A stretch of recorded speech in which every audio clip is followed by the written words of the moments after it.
So we're at Dunsfold Aerodrome on an extremely cold February afternoon, shooting one of the many climaxes of The Wrong Mans.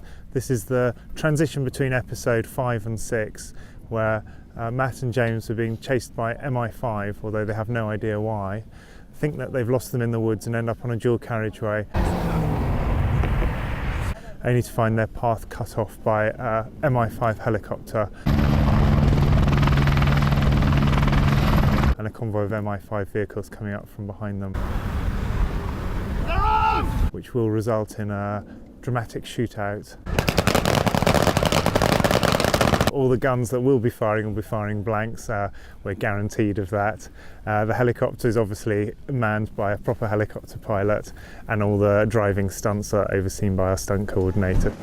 James had to reverse the car, and he was meant to do it quite slowly in a full circle, full lock, and he just basically floored it.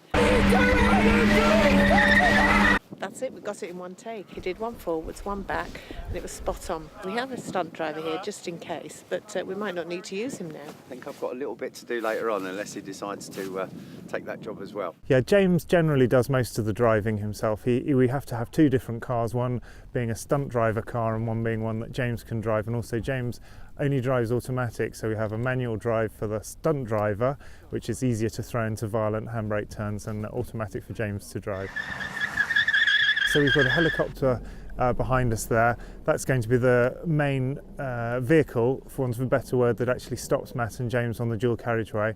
Although when they see that in front of them in their rear view mirror, they realise that an MI5 convoy is behind them, and then the helicopter will swing across the dual carriageway with an armed MI5 officer inside, which will obviously bring their car to a halt.